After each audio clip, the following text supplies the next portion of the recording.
प्रांजल, कल के सार बता दीजिए। नारायण नारायण। अर्जुन भगवान से कहते हैं कि उस व्यक्ति के क्या लक्षण हैं जिसकी बुद्धि स्थिर हो गई है।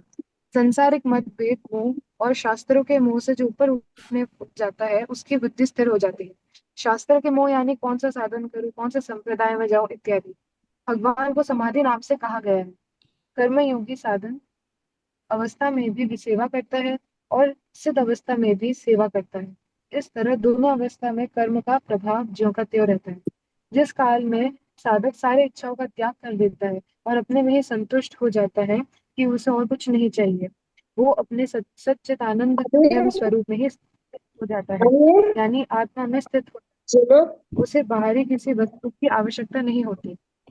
कामना इच्छा का नाम है। ये ऐसा होना चाहिए, ऐसा नहीं होना चाहिए। कामना सच्चिदानंद आनंद परमात्मा में हो सकती नहीं, आत्मा में हो सकती नहीं, क्योंकि कामना तो वहां होती है जहां अधूरापन होता है। आत्मा और परमात्मा तो पूर्ण है, पूर्ण में कामना हो सकती नहीं। तो कामना है कहाँ? हम कहते हैं कि कामना है मन में। मन में भी कामना आती है और चली जाती है, इसलिए आने जाने वाली कामना आत्मा में कैसे रह सकती है? और मन में भी ये पैदा नहीं होती, ये आती है और जाती है। तो कामना उत्पन्न कहाँ होती है? मनुष्य है तो परमात्मा का चेतन अंश, पर मान लेता है मन बुद्धि इंद्रियों को अपना। तो उनमें जो कामना होती है उन्हें अपना मान लेता है। नारायण नारायण नारायण नारायण। नारायण नारायण। राम राम जी सा। राम राम बोलिए। जी सा, आज छठे अध्याय का 14वां श्लोक है। अच्छा ठीक है, मैं पाठ करवाता हूँ। अध्याय 6 श्लोक 14।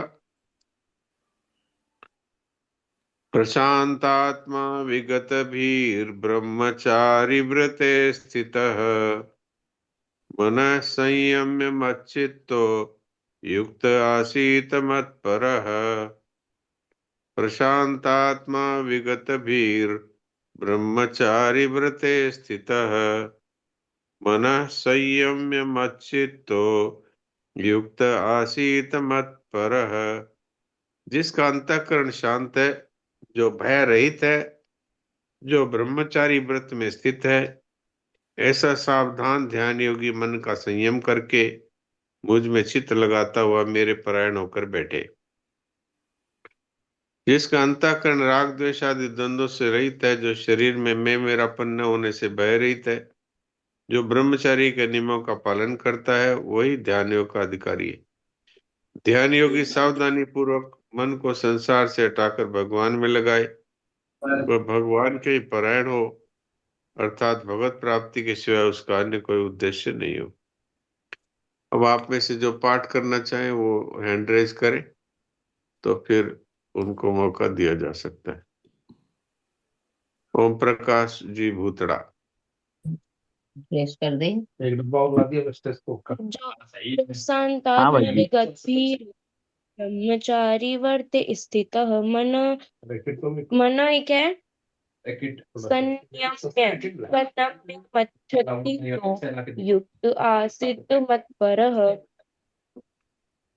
ठीक है। संयम्य मैं कर देती हूँ भाई। पापा आप चुप हो जाओ। पर पर संतात्मा विगतभीर ब्रह्मचारी तू जा वर्ते स्थितः। आ ही नहीं रहा। कानू भैया हैंड रेस क्यों नहीं हो रहा? मोर में जाके रोज का है ये तो, कभी चालू नहीं होता, कभी हैंड नहीं होता। अरे नहीं ये आ रहा देख।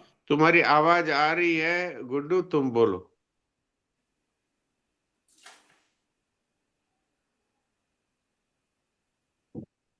राम राम रेखा, प्रणाम जी साहब। हाँ, राम राम बोलो। पर संतात्मा विगतभीर ब्रह्मचारी वर्ते स्थितः मनः संयम्य मच्चित्तो युक्त आसीत मत्परः। ठीक है, अच्छा है। अब जो जो बोल जाए वो अपना अपना माइक म्यूट कर लो। और आप कर दो, नहीं तो ठीक ठीक है जी सर। सोन जी। ठीक। हाँ, जिन जिन को बोल चुके हैं उनका माइक, और जो सुनील दास जी को बोलने दो अभी। सुनील दास जी बोलिए। अच्छा ठीक है।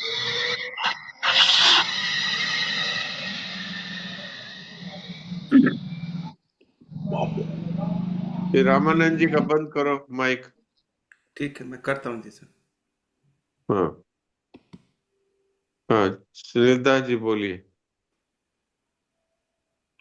अच्छा, लगता है इनको नहीं सुन रहा है। हाँ महाराज जी, राम राम। अभी राम ठीक है। राम, बोलिए। प्रशांतात्मा विगत भीर ब्रह्मचारी व्रते स्थितः मनः संयम्य मच्चित्तो युक्त आसीत मत्परः। हाँ ठीक है, आप अपना माइक प्रणाम। बंद कर दीजिए सुनील दास जी। ओम प्रकाश जी भूतरा का भी माइक हाँ। बंद करो।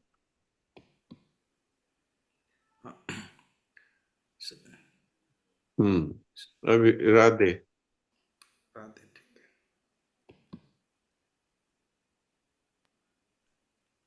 हाँ बोलिए। राम राम जी सा। राम राम।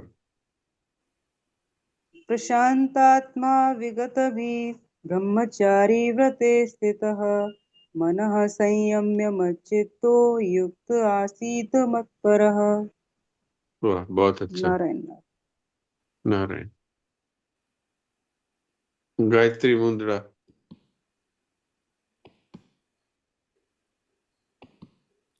नारायण नारायण। नारायण।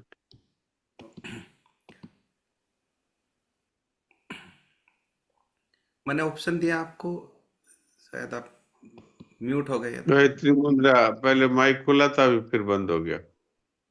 नारायण ठीक है, नारायण। सुनो। खुल नारायण। गया। नारायण नारायण। डॉक्टर साहब खुल खुल गया। गया। खुल गया। हाँ।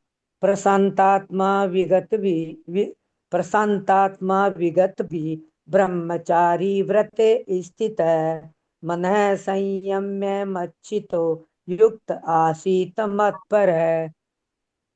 ठीक है, सुलोचना। नारायण नारायण नारायण नारायण नारायण। नारायण। प्रणाम महाराज। प्रणाम। प्रशांत आत्मा विगत भी ब्रह्मचारी व्रते स्थितः मनः संयमे मच्चितो युक्त आसीत मत्परः। ठीक है। हाँ जयेश भाई, आज कौन से भक्त की कथा होनी है?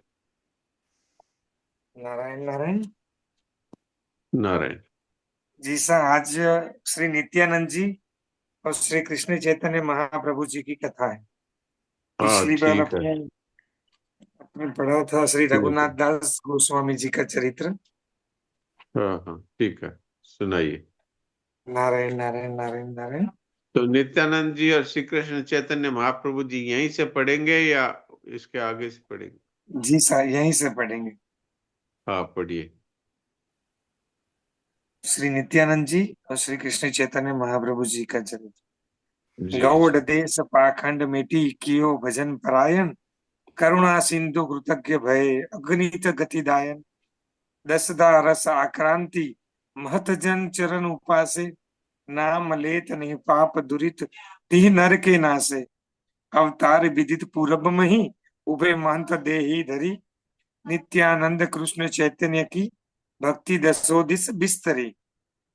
श्री नित्यानंद जी तथा श्री कृष्ण चैतन्य महाप्रभु जी की भक्ति का प्रकाश दसों दिशाओं में फैला। आप दोनों महानुभवों ने गौड़ देश में फैले हुए पाखंड कुप्रथाओं एवं मुसलमानों के आतंक को मिटाकर वहां के लोगों को भगवत भजन में प्रवृत्त किया। आप दोनों करुणा के समुद्र, कृतज्ञ तथा अगणित अगात अगतिक जीवों को गति देने वाले हुए, अर्थात दुष्टों को न मारकर उनकी दुष्टता का नाश कर उन्हें भक्त बनाया। आप दोनों सदा ही प्रेम रस विवश बने रहते थे। बड़े बड़े महापुरुषों ने आपके श्री चरण कमलों की उपासना की। आपका नाम लेते ही प्राणी निष्पाप हो जाते हैं, तत्काल उनके समस्त पाप नष्ट हो जाते हैं। पूर्व देश की भूमि में श्री बलराम और श्री कृष्ण ही श्री नित्यानंद जी एवं श्री कृष्ण चैतन्य इन दोनों महापुरुषों के रूप में प्रादुर्भूत हुए थे। इनके अवतार की बात सर्व प्रसिद्ध है। श्री नित्यानंद जी एवं श्री कृष्ण चैतन्य महाप्रभु के विषय में विशेष विवरण इस प्रकार है। श्री नित्यानंद जी, भारतीय इतिहास के मध्यकालीन भक्ति विकास में नीताई और निमाई का नाम बड़ी श्रद्धा से लिया जाता है। भगवत भक्ति के प्रचार से नीताई और निमाई ने केवल वंग देश को ही नहीं, समस्त भारत को प्रभावित किया। नित्यानंद मधुराति मधुर भक्ति सुधा का पान करके रात दिन उन्मत्त की तरह हरि नाम ध्वनि से असंख्य जीवों का उद्धार करते रहते थे। सस्य श्यामला बंग भूमि के वीर भूमि जनपद के एक चाका गांव में साके 1395 के माघ मास में श्री नित्यानंद का जन्म हुआ था। उनके पिता माता हांडाई पंडित और पद्मावती बड़े धर्मनिष्ठ थे। दोनों विष्णु भक्त थे। एक बार पद्मावती के स्वप्न में एक महापुरुष को देखा। पद्मावती जी ने उन्होंने कहा कि तुम्हारे गर्भ से एक ऐसा पुत्र उत्पन्न होगा जो पापियों का उद्धार करेगा और नर नारियों को भक्ति का मार्ग दिखाएगा। नित्यानंद ने महापुरुष के कथन की सत्यता प्रमाणित कर दी। बचपन से ही नित्यानंद में अलौकिक पुरुष के लक्षण प्रकट होने लगे। वे श्री कृष्ण की बाल लीला का अनुकरण करते करते उन्मत्त हो जाया करते थे। वे बाल्यावस्था से ही संसार के प्रपंचों के प्रति उदासीन रहने लगे। कहते हैं कि एक बार आप श्री रामलीला में लक्ष्मण जी का अभिनय कर रहे थे। अभिनय करते करते आपको भावावेश हुआ है। मेघनाद के साथ युद्ध का प्रसंग था। जैसे ही आपको शक्ति बाण लगा, आप बेहोश होकर पृथ्वी पर गिर पड़े। जो बालक हनुमान बना था वह अबोध था। वह लाने गया था संजीवनी बूटी, पर भूलकर अपने घर चला गया। जब बहुत देर होने लगी तो लोग इन्हें जगाने लगे, परंतु ये तो सचमुच मूर्छित थे। फिर जगे कैसे? लीला देखने वालों में वैद्य डॉक्टर आदि भी थे। उन्होंने नाड़ी परीक्षण किया और लक्षण देखे तो चकित हो गए। नाड़ी की गति मंद हो गई थी। जीवन बचने के लक्षण भी कम होने लगे थे। लोगों को जब चिकित्सकों की राय पता चली तो पूरे दर्शक समाज में खलबली मच गई। किसी ने इनके घर जाकर इनके माता पिता को खबर दी। वे बेचारे भी रोते बिलखते दौड़े आए और इनकी दशा देखकर माथा पीट पीट कर विलाप करने लगे। इतने में जो बालक श्री राम जी का अभिनय करते हुए अपनी गोद में इनका सिर लेकर रुदन कर रहा था, उसे याद आया कि अभी तक हनुमान जी संजीवनी लेकर क्यों नहीं आए। फिर तो तत्काल श्री हनुमान जी का अभिनय करने वाले बालक को बुलवाया गया। वह संजीवनी लेकर आया और जैसे ही सुषेण बने बालक ने इन्हें संजीवनी सुंघाई, ये तत्काल ही जय श्री राम कहते हुए चैतन्य हो गए। इस प्रकार लीला अभिनय में भी इनको भावावेश हो जाता था। तो भगवान नाम संकीर्तन के समय के भावावेश की बात ही क्या। एक बार उनके घर पर एक सन्यासी आए। नीताई के स्वभाव और उनकी प्रतिभा पर आकृष्ट होकर उन्होंने उनको अपने साथ ले लिया। नीताई इस घटना के बाद फिर कभी घर नहीं लौटे। नीताई ने तीर्थाटन आरंभ किया। अयोध्या हस्तिनापुर होते हुए वे ब्रज पहुंचे। इस तीर्थ यात्रा में उनकी श्री माधवेंद्रपुरी से भेंट हुई। दोनों प्रेम विवल होकर एक दूसरे से मिले। तदंतर नीताई वृंदावन में एक पागल की तरह भगवान श्री कृष्ण के अन्वेषण में घूमने लगे। बिना मांगे कोई कुछ दे देता तो खा लेते, नहीं तो भूखे ही रह जाते। महात्मा ईश्वरपुरी ने उनसे एक बार कहा, ठाकुर यह क्या देखते हो? तुम्हारे श्री कृष्ण तो नवद्वीप में सच्ची के घर पैदा हो गए। नीताई नवद्वीप के लिए चल पड़े।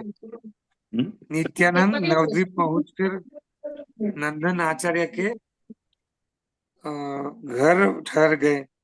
निमाई पंडित श्री चैतन्य ने अपने शिष्यों सहित नीताई के दर्शन किए। उनके कानों में कुंडल थे, शरीर पर पीतांबर लहरा रहा था। उनकी भुजाएं घुटनों तक लंबी थी। उनकी कांति अत्यंत दिव्य थी। निमाई अपने आप को अधिक समय तक संभाल न सके। श्री गौरचंद्र ने उनकी चरण वंदना की। नित्यानंद ने उनको अपने प्रेमालिंगन में आबद्ध कर लिया। दोनों ने अद्भुत कंप, अश्रुपात, गर्जन और हुकार से सारे वातावरण को प्रभावित कर दिया। चैतन्य ने कहा, बंगाल में भक्ति भागीरथी के प्रभावित होने का समय आ गया है। निताई और निमाई की अलौकिक छवि ने नवद्वीप को मनोमुग्ध कर लिया। माता सची निताई को अपने बड़े लड़के के समान मानती थी। उनके जीवन की अनेक अलौकिक घटनाएं हैं। एक बार वे गौर के घर अवधूत वेश में पहुंच गए। निताई के नैनों से अश्रु बह रहे थे। मधुर हरि नाम का रसना से उच्चारण हो रहा था। वे बाह्य ज्ञान शून्य थे। गौर ने माला पहनाकर उनका वचनामृत लिया। निताई चैतन्य के आदेश से नवद्वीप और उसके आसपास के स्थानों में हरि नाम का प्रचार करने लगे। जगाई मदाई सरीखे पति पातकियों के उद्धार में उन्होंने महान योग दिया। जगाई मदाई महान क्रूर कर्मा पापाचार की पराकाष्ठा और साक्षात पाप रूप ही थे। कोई भी पातक उपपातक या महापातक ऐसा नहीं था जो इनके द्वारा किया न जाता रहा हो। यद्यपि इन्होंने ब्राह्मण वंश में जन्म लिया था, पर कर्म इनके ऐसे थे कि राक्षस भी लज्जित हो जाए। नाम तो इनके जगन्नाथ और माधव भगवान के पावन नाम थे, परंतु कर्म से ये हिरण्याक्ष और हिरण्यकशिपु ही थे। लूट, हत्या, मद्यपान और मांसाहार तथा परदाराभिगमन इनके नित्य कर्म थे। गौड़ देश के शासक की ओर से ये नदिया के कोतवाल बनाए गए थे। सदा डेरा तंबू लिए ये एक मोहल्ले से दूसरे मोहल्ले में दौरा किया करते थे। जिस मोहल्ले में इनका डेरा पड़ जाता, उस मोहल्ले के लोगों के प्राण सूख जाते। ऐसे नर पिशाचों पर एक दिन श्री नित्यानंद जी की दृष्टि पड़ी। वे श्री हरिदास जी के साथ नवद्वीप में श्री हरिनाम संकीर्तन का प्रचार प्रसार करने आए थे। उनके लिए महाप्रभु की आज्ञा थी कि पात्र अपात्र का ध्यान दिए बिना सभी को भगवान नाम का सम्मान भाव से उपदेश देना है। नित्यानंद जी ने जिस समय जगाई मदाई को देखा, उस समय वे दोनों मदिरा के मद में उन्मत्त होकर प्रलाप कर रहे थे। लोगों के द्वारा इन्हें ज्ञात हुआ कि ये है तो ब्राह्मण कुमार ही, परंतु राजमत से उन्मत्त हो ये चांडालों से भी पतित हो गए हैं। उनकी इस सोचनीय दशा पर नित्यानंद जी को बड़ी दया आई। वे सोचने लगे कि जिन लोगों ने भगवान नाम का आश्रय ले रखा है, उनको उपदेश देने से अधिक आवश्यक ऐसे लोगों को उपदेश देना है जो भगवत विमुख है। किसी प्रकार इन लोगों का उद्धार होना चाहिए। हरिदास जी से और महाप्रभु के पास पहुंचने पर उनसे भी आपने अपनी इच्छा बताई। प्रभु ने हंसते हुए कहा, जिन्हें आपके दर्शन हो चुके हैं और जिनके उद्धार की बात आपके मन में आ चुकी है, भला वे पापी कैसे रह सकते? अर्थात उनका तो उद्धार होना ही है। महाप्रभु की ओर से नित्यानंद जी को जगाई मदाई के उद्धार का संकेत मिल गया था। एक रात वे जानबूझकर उस रास्ते से गए जिधर वे दोनों मदिरा पीकर बैठे थे। निताई मधुर स्वर में संकीर्तन करते जा रहे थे। मदाई ने कई बार पूछा कौन है, परंतु उन्होंने जानबूझकर उत्तर नहीं दिया। जब डांट कर पूछा कि बोलता क्यों नहीं है, तो इन्होंने विनोदपूर्ण लहजे में कहा, प्रभु के यहाँ संकीर्तन में जा रहा हूँ, हमारा नाम है अवधूत। अवधूत नाम सुनते ही मदाई चिढ़कर बोला, क्यों बे बदमाश, मुझसे दिल लगी करता है? यह कहकर उस दूत ने पास में पड़े हुए एक घड़े के टुकड़े को उठाकर श्री नित्यानंद जी के सिर में मारा। सिर से रक्त की धार बह चली, पर नित्यानंद जी को इस पर भी क्रोध नहीं आया। वे तो अपने नाम के अनुरूप आनंद मग्न हुए भगवान नाम का गान और नृत्य कर रहे थे। उन्हें श्राप देने के स्थान पर वे करुणा मूर्ति भगवान से कातर स्वर में प्रार्थना करने लगे, प्रभु इन ब्राह्मण कुमारों का उद्धार करो, मुझसे इनकी दुर्दशा देखी नहीं जाती।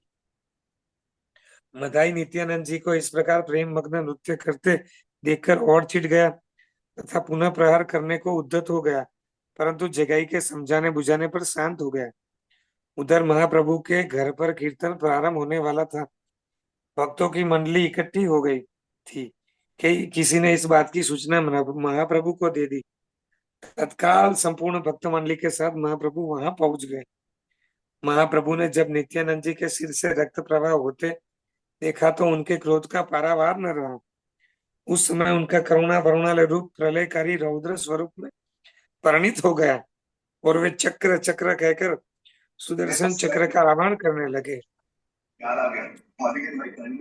महाप्रभु को अत्यंत क्रोधाभिभूत और सुदर्शन चक्र को आकाश से उतरते देखकर श्री नित्यानंद जी ने सुदर्शन चक्र से आकाश में ही स्थिर रहने की प्रार्थना की और महाप्रभु के चरण कमलों में सिर रखकर कहने लगे, प्रभु आपका यह अवतार दुष्टों के संहार के लिए नहीं अपितु उनके उद्धार के लिए हुआ है।